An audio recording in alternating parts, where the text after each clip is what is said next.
Hello mga ka-senior. Today is our third day of NLEX Lakbay Norte and today we'll be exploring Lingayen. Nandito tayo ngayon sa Monarch Hotel dito sa Colaciao and after this we'll be proceeding to the provincial capital. Meron ng food expo doon at saka meron daw uh, museum na ikutin natin sa Kapitolyo.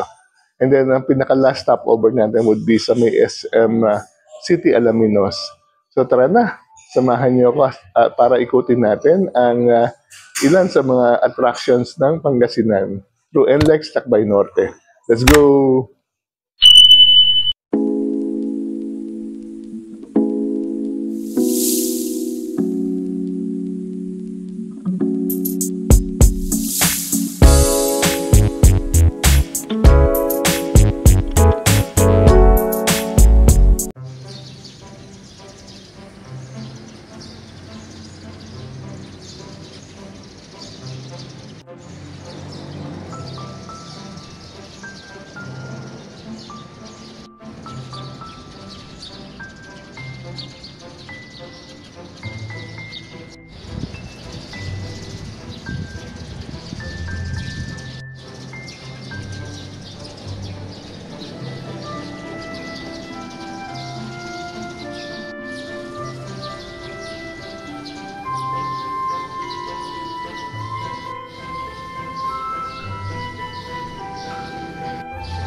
Pasok na tayo sa Monarch Hotel. Good morning, Kuya!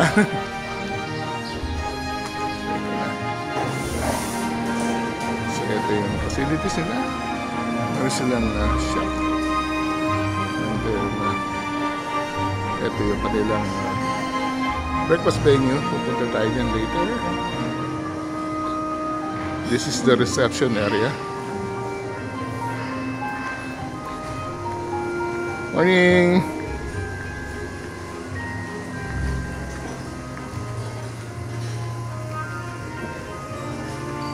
So, ang ganda.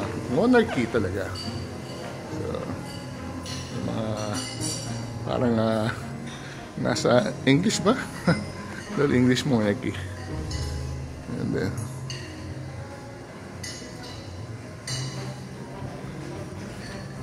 at meron pa silang piano.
Parang nasa British nasa Great Britain, no? Dahil United Kingdom ang dating. Monarch.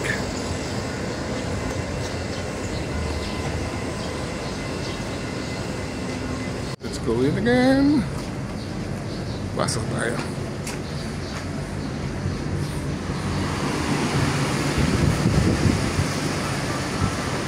Basta may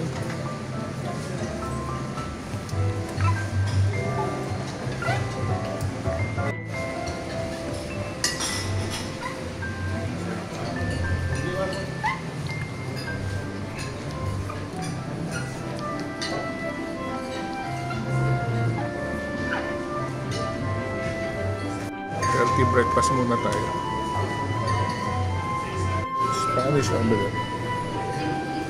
Getting ready for our next destination, third day, NLEX Lakbay Norte with Victory Liner. ating driver is Pinoy African bus driver. So, siya ang kasama natin for 3 days dito sa Pangasinan tour natin. Shout out, kuya! Yan, thank you, kuya! Salamat po.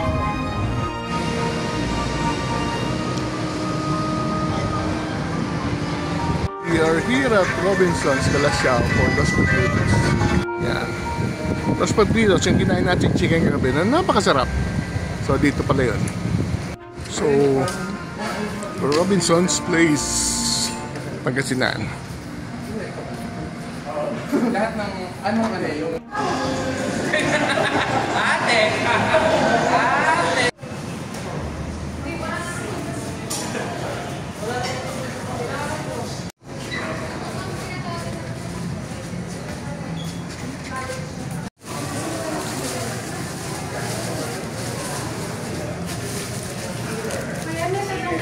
So, meron pala silang mga pagkain.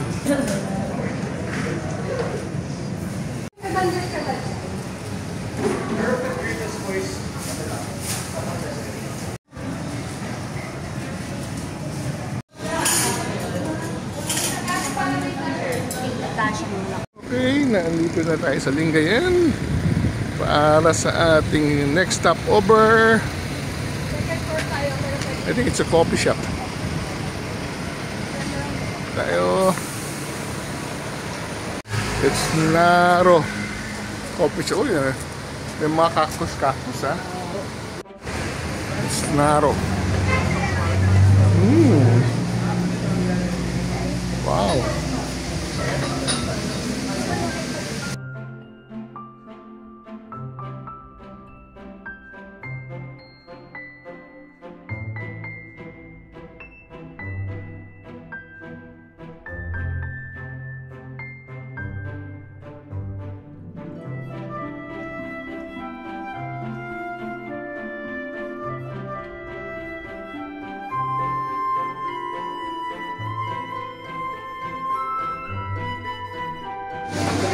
Kaway-kaway muna.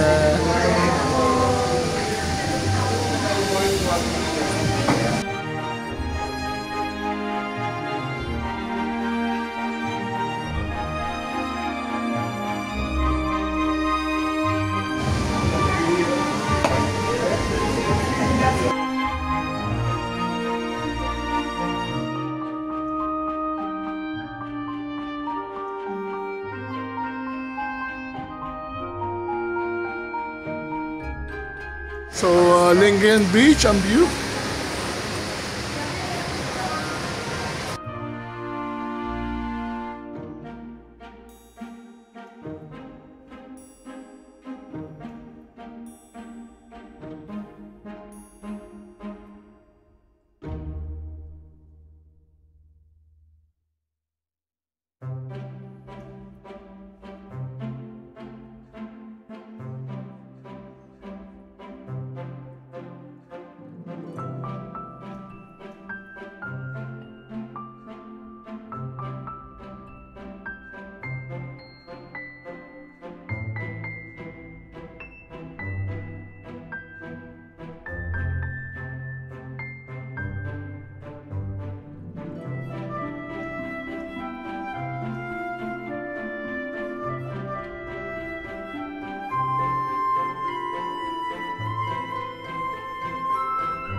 Pigar-pigar. Yes, ang ganda oh.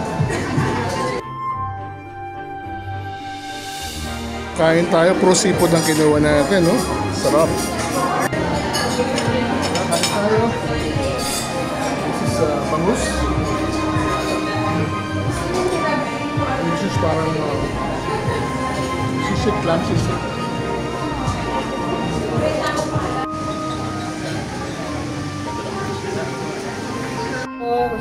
Hello po. Welcome to Pangasinan. Ako po si Monica. I am from the Provincial Tourism and Cultural Affairs Office. I'll be bringing you to your next stop, which is the Capital Grounds or the Provincial Capital Grounds, specifically sa Pangasinan Tourist Training Center, para i-witness natin yung isa sa mga event ng kasalukuyang Peace Diet or Sea Festival. Dito po yan. So, ang pangalan ng event na pupuntahan natin is Ponsha. It means in Pangasinan feast para kumain. So kanina makatapos siya lang kumain. Kakain ulit tayo. So first of all, welcome to Pangasinan, the land, ayan, kakain ulit tayo. Welcome to Pangasinan, the land of salt. Alam niyo ba yon? Na nandito tayo sa Panag-Asinan. Kaya tayo tinawag na Pangasinan kasi Panag-Asinan kami. Lugar kung saan ginagawa ang asin. Dito rin ang home of the famous 100 Islands, home of the tastiest bangus, and home of the heat index of the Philippines. Kaya yung mga bangus namin dito madali lang maging daing dahil sa init ng panahon. On your right is the historical Lingayen Gulf. Historical yan dahil sa dito naglanding si General Douglas MacArthur during World War II. Nawawala. Ito yung entry point ng Hapon nung naglanding ang mga Hapon noong 1941, and at the same time this is the same landing site of the Allied forces when they tried to liberated us from the Japanese. Yes, kaliwa tayo dyan. So yan po ang Lingayen Gulf. It stretches from La Union. Gano'n ba kay La Union? Last time. Okay, last time. It stretches from La Union, the next province of Pangasinan, down to the 100 Islands National Park. So, ang Lingayen, yan ang capital town of Pangasinan. Dito, ang mga produkto namin dito ay bagoong. Ang mga isda ng bagoong making industry dito sa Lingayen ay nagsimula pa bago dumating ang mga Kastila dito sa Pangasinan because of the riches ng Lingayen Gulf sa sobra-sobrang nahuhuling isda. Ang ginawa ng mga Chinese merchants during that time, at tinuruan nila ang mga taga-Lingayen i-preserve yung kanilang mga sobra-sobrang huling isda para gawing fermented fish. Kaya yun yung bagoong na masarap na i-sausaw. Gawing sausawan ng bangus. Sige. Responsia, meaning kainan. Karon yan.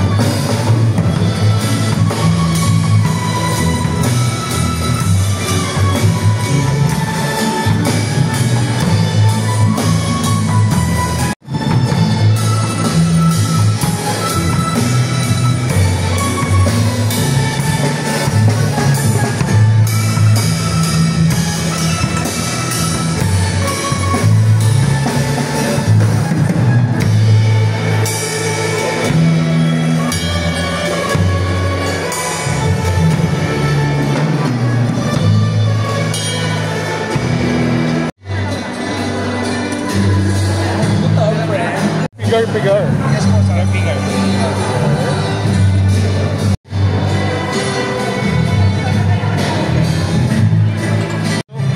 Puro po. Puro! Kompleto ang pagkain Pangasinan pag walang bangus. Yes. Alis bangus.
Provincial Museum, ang Banaan. Maligayang pagdating dito sa Banaan Museum, ang Museo Panlalawigan ng Pangasinan. Matatagpuan sa makasaysayang kasarian sa sentro ng Lingayen. Ang Banaan Museum ay magpapakita sa atin ng makulay na kasaysayan at mayamang kultura mula sa sinuunang kapuluan hanggang sa kasalukuyang Pangasinan. Ang Banaan Museum ay kwento ng pagbubuo ng iba't ibang kultura at influensya, pati na rin ang mga magagandang ideya, ang ating literatura at musika. Tuklasin ang yaman at ganda ng Banaan Museum. Mamalaki din po natin ang asin dahil ang Pangasinan po ay nagmula sa salitang asin. At kilala po ang ating probinsya bilang one of the biggest producers po ng asin. At yan po ay isa sa mga pangunahing produkto po natin dito sa ating probinsya. So before we proceed, wow! Mas malamig.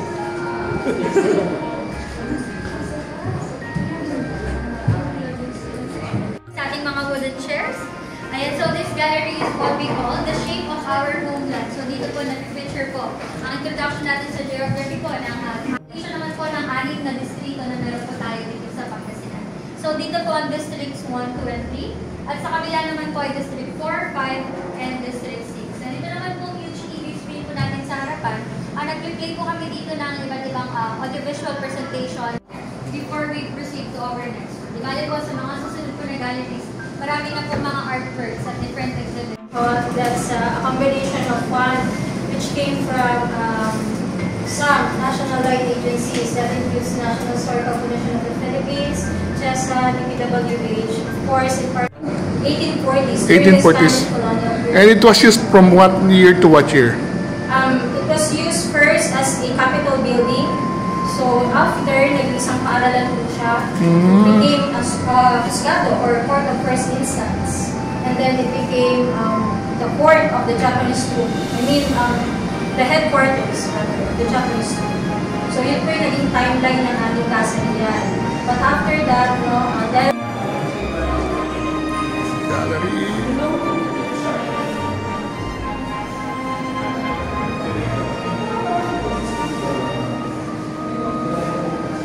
Oh, this is Machuca Tiles. Original pa siya from the 1840s. Going to second floor. Ay, wow. Natin are Chinese granite stones. So original din po yan dito sa Casa Real. And yun po ang directory ng ating second floor gallery. So you may follow Sir Nelson These are upstairs. Pietracina. ng Chinese dito sa Lingayen because the early settlers here are Chinese blooded. No? These are fossilized giant clams.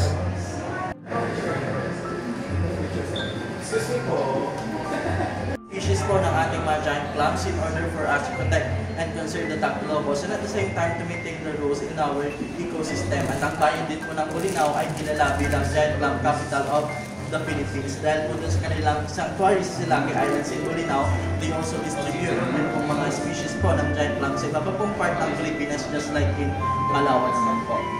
So yun po, bago Island exhibit. This is the replica of the Bolinao skull. It was prehistoric and was dug recently, but it was used to be part of that.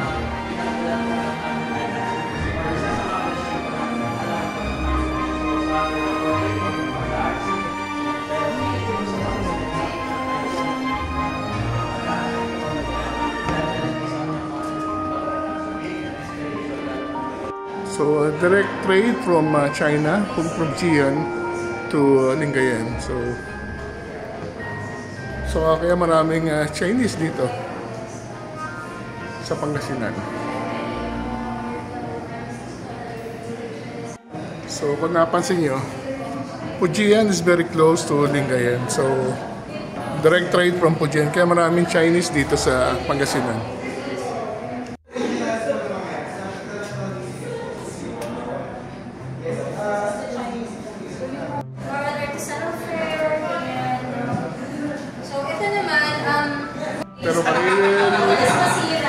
Manila to Dagupan. This was designed by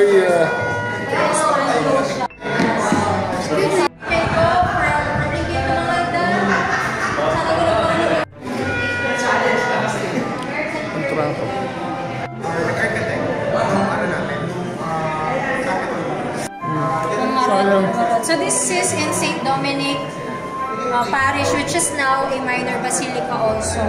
So ayan, ganyan sila gumagawa they produce the traveling caravans. And later, yan. Yung Kalabaw, sabi na ito ang preferred for the cattle caravan kasi kaya niya ang napakahabang biyahe. Compared so, the World War II started at exactly 7:30 on pwedeng nasa loob siya ng So this is heritage the building. original layout ng building. Ganda. Ito rin, bago na rin po ito kasi yung ibang mga tabla talaga na-damage na, sir. Yung mga These are the different just church denominations, no? So we have here Manawag. Original image of San Vicente. Kala ko hindi. It's made of iron. Sa Pilipinas, which is Philippines until now, no? Dahil may mga bayan pa rin walang iron na nakakalungkot naman, no? So we have here the Eugenio Perez, no? And then siyempre si Tabaco from Asingan. Taga San Carlos pala si FJ. Let's go! Wilderness. Let's go, lads. As a guest. Ito pala is from here. This is the last.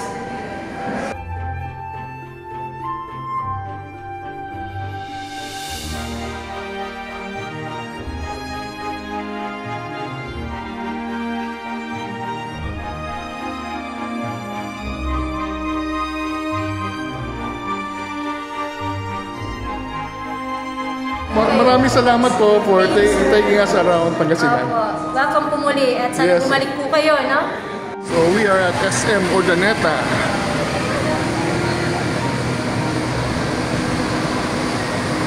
Dito na tayo.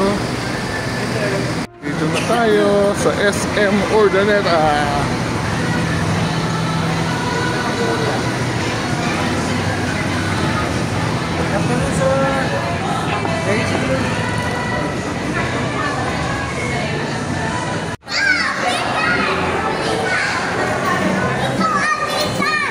SM na tayo.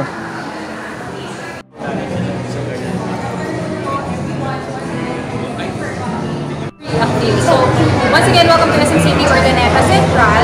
So, I think we have provided you the different experiences, no, dito sa ating mall, like the Roller Star, the first roller skate facility in Pangasinan, no, sa Interregion. And of course, we will also be featuring our installation at the event center. And the event screen po at SM Cinema. So, this is the second mall-only po na meron yung event screen concept natin. So, basically, it is for a more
Event Center.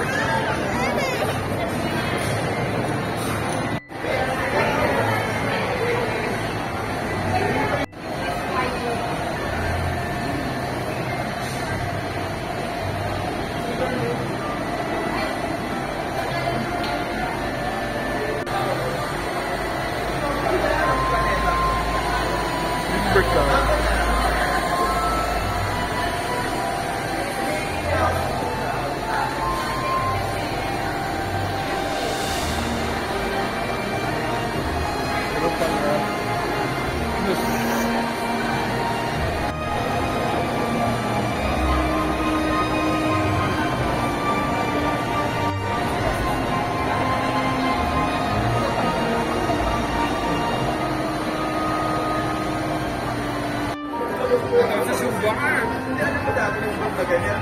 Mga local products.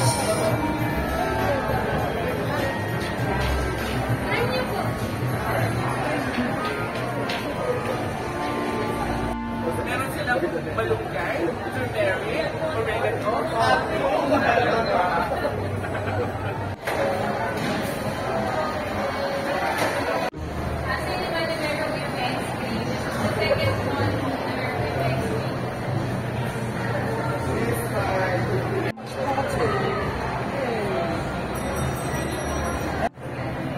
Screen event. Event place.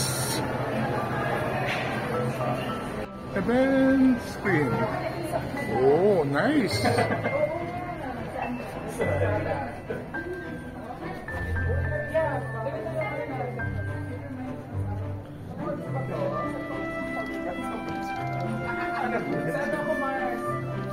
Nice.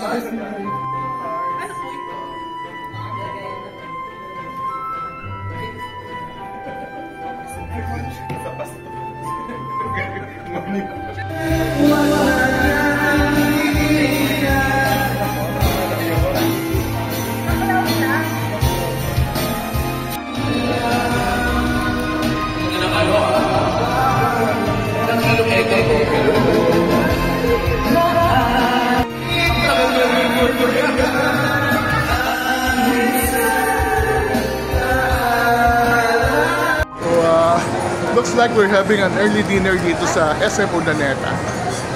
Dito sa Bacon, Buffalo and Beyond. Okay. Tayo. Nababa na kaagad, may bangus. At merong so healthy muna pero papakainin ka ng bacon.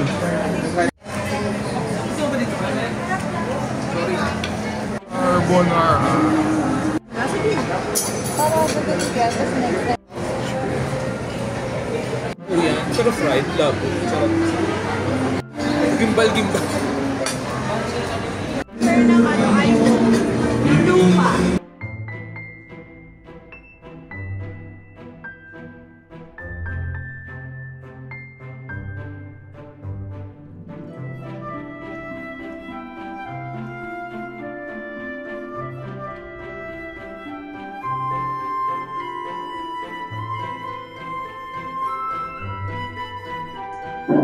Hello mga ka-senior, nandito na tayo sa may Starbucks along